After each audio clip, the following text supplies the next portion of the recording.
Hello, now it's time to talk about birth plan or birth ideas, wish list. For the lack of better word, birth plan is sometimes what's used, but essentially you can't really plan your birth. However, it's what you'll be asked for, I guess. And if you Google it, that's what you usually see.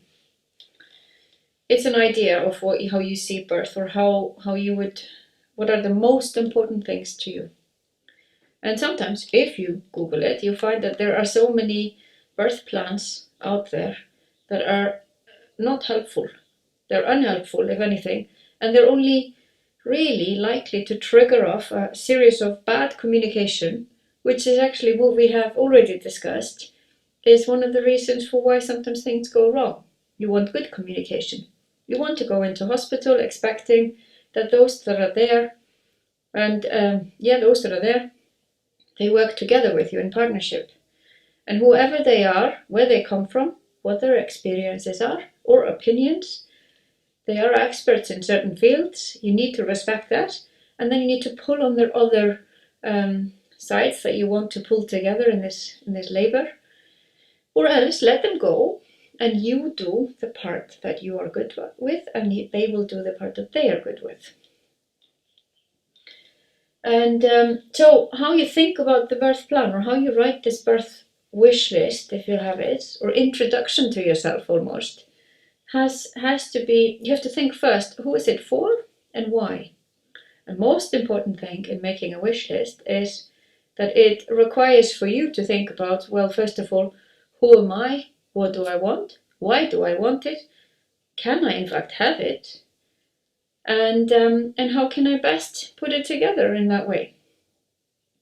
So it requires you to think. Then you might want to write it down, and then it will be helpful for others as well. But essentially, it's a checklist for yourself. It's helpful for the midwives to understand where you're coming from. And it's a checklist for the other caregivers that are there for you during the labor. The birth plan, or this list can take over the period of the labor, the actual birth, and afterbirth. So, to write your birth plan, think of it as one page. There may be a lot of thinking, reading, researching behind it, and you may have the details in your head about how you foresee things or why, but the staff in hospital has seen it before, they've done it before, they don't need the details.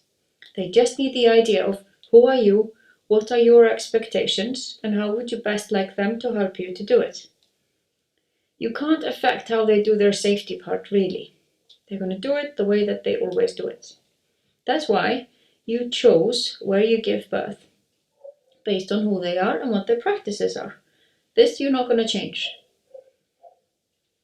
You don't ask somebody who is an expert in painting cars to change the tires. It's very similar in labor. You can't expect the hospital staff to do things totally different to what they always do. So it comes down to comfort and safety, really. To write a birth plan, think of labor, birth, afterbirth. Simplify it by thinking that there are 5 points, maybe 6, maybe 7, but no more, for each one of those on this one piece of paper that you're going to give to the hospital caregivers, the most important things for you. You will have met with one of us before you actually finish this birth plan, and we will take you through, depending on where the hospital is or what hospital you're going to, what your own ideas are and background, etc., what is realistic. But essentially, the birth plan does not have to include, my husband needs to be with me throughout the whole of labor because that's how I will feel more comfortable. It may be one of the things that is important to you, but not all of these things need to go in detail on the birth plan. However, if it's a government hospital, husband, partner, it may be important that this person is there, and I would put that on there, because not all government hospitals allow this throughout the labor process. And what else have we talked about all this time? If you want a normal birth or increase your chance of a normal birth, you want to eat and drink during labor. You want to be mobile.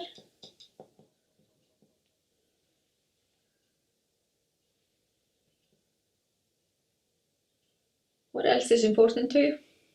Ask yourself maybe another 1 or 2 points. Remembering labor is 0 to 10 centimeters. First 3 you might be at home. You don't need to write in the birth plan there. But after you come to hospital, what is the most important? Eat, drink. You might have a little extra wish list that is just a reminder for yourself. Toilet, food, drink, music, something else. But the staff don't really need to know this. Husband, eat, drink, positions. They may want to ask about speed. Do you want us to augment labor, or do you want to just leave it and go for totally natural? Drugs. Do you want drugs or not? You have maybe no idea. So if you're thinking, I don't want drugs unless I absolutely have to, then you can write, please help me with a drug-free labor. And that might mean TENS machine, bath,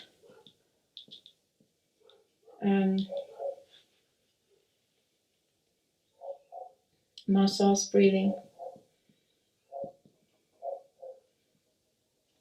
something like that.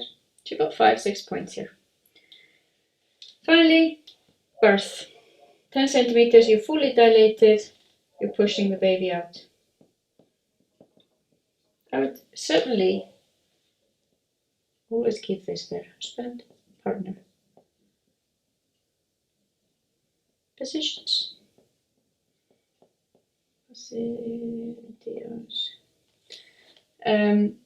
You might want to put there something about kneeling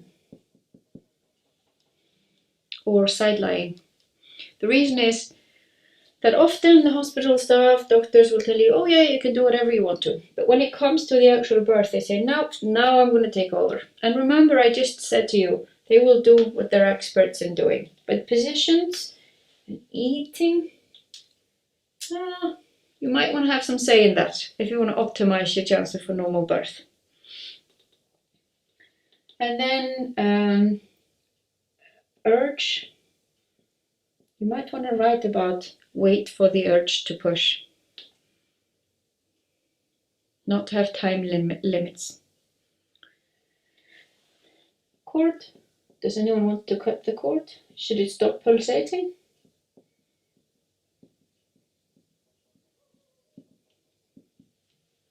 And the baby. Typically, in some hospitals, the baby's born and it's just given straight to you. In other hospitals, they typically cut the cord and take the baby away. If you want the baby with you, I would always say so. Baby straight to me and skin to skin. You see, it's horrible writing, and you don't have to obviously copy any of this. Your birth plan will be in your slides. There's a copy of a birth plan that I wrote that has some of these points here that you might want to take out some, you might want to add some, but it gives you a good idea of what I'm saying here.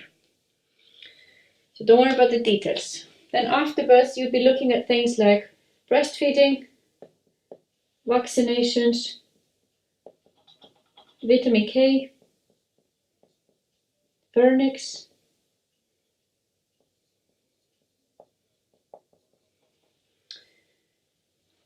yes, something else. If it was me, wanting a normal birth, a good birth, I'd say good support, eating and drinking, positions, Don't push me if there is no emergencies. Help me with natural birth. Wait for normal urge. Baby straighten me after the birth, and there it stays. But this can vary and be different from one person to the next. Thank you.